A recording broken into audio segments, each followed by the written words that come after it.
Kandahar hijack సూత్రధారి, పుల్వామా దాడి వ్యూహకర్త, ఉగ్ర సంస్థ జైషే మహమ్మద్ సృష్టికర్త మసూద్ అజర్ గ్రెనేడ్ దాడిలో హతమయ్యాడా? పాకిస్తాన్లోని వాణిజ్య నగరం బాహావల్పూర్లో అసలేం జరిగింది? మసూద్ అజర్పై నిజంగానే దాడి జరిగిందా, లేదా ఆ మిషతో అజ్ఞాతంలోకి జారుకున్నాడా? ఈ ప్రశ్నలే భారత నిఘా వర్గాలను వేధిస్తున్నాయి. ఈ వార్తల వెనుక నిజానిజాలను ఖరారు చేసుకునేందుకు మన గూఢాచారులు శతవిధాలా ప్రయత్నాలు చేస్తున్నట్లు తెలుస్తోంది.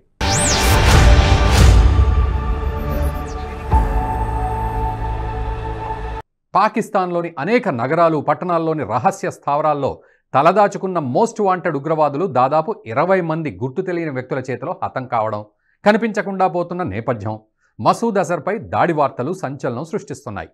బాహావల్పూర్ లవర్బాయ్గా పేరు తెచ్చుకున్న మసూద్ అజర్ గడిచిన కొంతకాలంగా భారీ దాడులకు వ్యూహరచన చేస్తున్నట్లు, ఇందుకోసం కొంతమంది యువకులకు ప్రత్యేక శిక్షణ ఇప్పించడం కోసం తీరికలేనంత పనిలో నిమగ్నమైన మసూద్ అజర్ సోమవారం సాయంత్రం మగ్రిబ్ ప్రార్థనల కోసం రోజు వెళ్లే మసీదుకు వెళ్లి తిరిగి వస్తున్న క్రమంలో గుర్తు తెలియని వ్యక్తులు మసూద్ ప్రయాణిస్తున్న వాహన శ్రేణిపై డజనుకు పైగా గ్రెనేడ్లతో విరుచుకుపడినట్టు, ఈ దాడిలో తీవ్రంగా గాయపడిన మసూద్ అజర్ ఘటనా స్థలంలోనే ప్రాణాలు వదిలినట్లు వార్తలు గుప్పుమన్నాయి.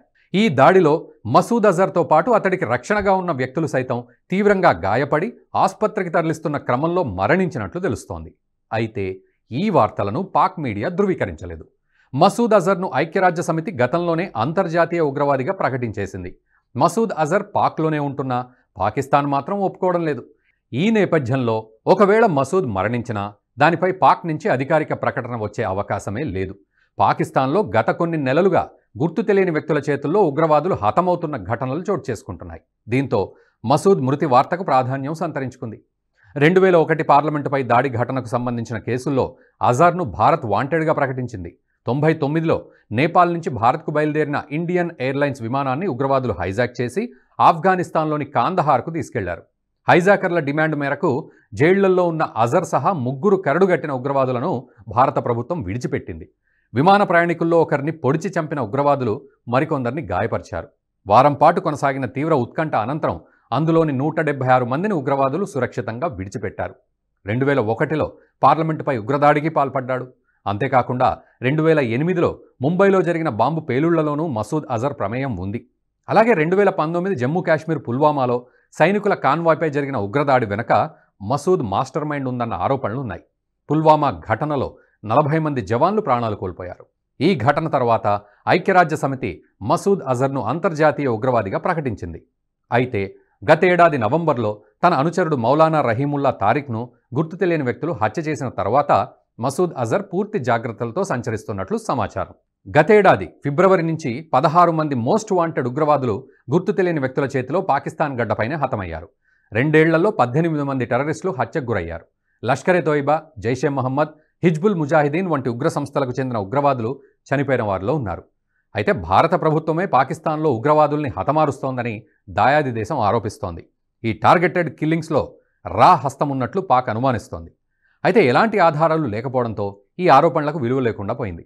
భారత్లో ఉగ్రవాద కార్యకలాపాలకు, దాడులకు ప్రత్యక్షంగా పరోక్షంగా సహకరించిన వారే కరాచీ, సియాలోకోట్, నీలం వ్యాలీ, పీఓకే, ఖైబర్ పఖ్తుంఖ్వా, రావల్కోట్, రావల్పిండి, లాహోర్ ఇలా పాక్లోని వేర్వేరు ప్రాంతాల్లో ఉగ్రవాదులు హతమయ్యారు.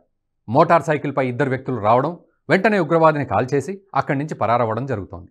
ఇప్పటి వరకు జరిగిన టెర్రరిస్టుల హత్యలన్నీ ఇలానే జరిగాయి.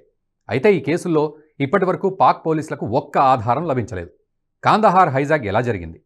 మసూద్ అజర్ను భారత ప్రభుత్వం ఎందుకు విడుదల చేసింది? 1999 డిసెంబర్ 24న ఇండియన్ ఎయిర్లైన్స్ విమానం IC-814 నేపాల్ రాజధాని ఖాట్మాండు నుంచి లక్నోకు ప్రయాణం ప్రారంభించింది. అందులో 176 మంది ప్రయాణికులు, మరో 15 మంది సిబ్బంది. విమానం భారత గగనతలంలోకి రాగానే ముసుగు ధరించిన ఓ మిలిటెంట్ కాక్పిట్ వైపు వెళ్లాడు. విమానాన్ని లాహోర్కు తీసుకెళ్లాలని, లేదంటే బాంబుతో విమానాన్ని పేల్చేస్తానని బెదిరించాడు పైలట్ని. వెంటనే ముసుగులు ధరించిన మరో 4 మిలిటెంట్లు సీట్లలో నుంచి లేచి విమానంలోని 4 వేర్వేరు చోట్ల నిల్చున్నారు. విమాన కెప్టెన్ విమానాన్ని లాహోర్ వైపు మళ్లించాడు. అయితే అందులో ఇంధనం తక్కువగా ఉంది. దీంతో విమానాన్ని అమృత్సర్లో దించారు. ఈ విషయాన్ని పసిగట్టిన భారత భద్రతా దళాలు విమానం ల్యాండ్ అవ్వగానే హైజాకర్లపై చర్యలు తీసుకునేందుకు ఏర్పాట్లు చేసుకున్నాయి. దీంతో ఇంధనం నింపుకోకుండానే విమానాన్ని లాహోర్ తీసుకెళ్లేలా పైలట్ను బలవంతం చేశారు. మొదట ఆ విమానం దిగేందుకు పాకిస్తాన్ అనుమతి ఇవ్వలేదు. లాహోర్ విమానాశ్రయంలో లైట్లు కూడా ఆఫ్ చేయించింది. అయితే ఇంధనం నింపుకునేందుకు ఆ విమానం లాహోర్ విమానాశ్రయంలో దిగడం తప్పనిసరైంది. దీంతో విమానం ల్యాండ్ అయ్యేందుకు అనుమతి వచ్చింది. ఇంధనం నింపుకున్న వెంటనే లాహోర్ విమానాశ్రయం నుంచి విమానం వెళ్లిపోవాలని పాకిస్తాన్ చెప్పింది. దుబాయ్ విమానాశ్రయంలో హైజాకర్లపై చర్యలు చేపట్టేందుకు యూఏఈని భారత్ అనుమతి కోరింది. అయితే యూఏఈ అందుకు అనుమతి ఇవ్వలేదు. అనంతరం విమానం ఆఫ్ఘనిస్తాన్లోని రెండో అతిపెద్ద పట్టణమైన కాందహార్కు చేరుకుంది. తమ వద్ద బందీలుగా ఉన్న వారిని వదిలిపెట్టాలంటే భారత జైళ్లలో ఉన్న ఉగ్రవాదులు మౌలానా మసూద్ అజర్, ముస్తాక్ జర్గర్, అహ్మద్ ఉమర్ సయీద్ షేక్లతో పాటు మరో 36 మందిని విడుదల చేయాలని డిమాండ్ చేశారు. అంతేకాదు 1400 కోట్లు ఇవ్వాలని షరతు పెట్టారు. వదిలిపెట్టాలని షరతులు పెట్టారు హైజాకర్లు. హైజాకర్ల షరతులు ఒప్పుకోకుండా ఉండేందుకు భారత అధికారులు చాలా ప్రయత్నించారు. కానీ అది సాధ్యం కాలేదు. హైజాకర్ల డిమాండ్లకు అంగీకరించి భారత జైళ్లలో ఉన్న ఉగ్రవాదులను విడుదల చేయక తప్పలేదు. హైజాకర్లు కోరినట్టుగా మిలిటెంట్లు మౌలానా మసూద్ అజర్, ముస్తాక్ జర్గర్, అహ్మద్ ఉమర్ సయీద్ షేక్లను భారత్లోని జైళ్ల నుంచి కాందహార్ విమానాశ్రయానికి తీసుకొచ్చి హైజాకర్లకు అప్పగించారు. దీంతో కథ సుఖాంతమైంది. 1999 డిసెంబర్ 24న మొదలైన విమానం హైజాక్ ఎపిసోడ్ డిసెంబర్ 31న ముగిసింది. అయితే గత కొంతకాలంగా మౌనంగా ఉన్న మసూద్ అజర్ భారత్పై భారీ దాడికి ప్రణాళిక రచించి ఉంటాడని, ఈ పథకంలో భాగమే తనపై దాడి కథనాన్ని ప్రచారం చేసి ఉంటాడనే అనుమానాలున్నాయి. గతంలో సైతం భారీ దాడికి ముందు అజ్ఞాతంలోకి వెళ్లిన దాఖలాలున్నాయి. అయితే ఇలా అజ్ఞాతంలోకి వెళ్లిన సందర్భాల్లో దాడి వార్తలేవి ప్రచారంలోకి రాలేదు. తాజాగా దాడి వార్తలు రావడంతో సిఐఏ సహా భారత నిఘా విభాగాలు మసూద్ అజర్ ఆచూకీ కోసం ప్రయత్నిస్తున్నాయి.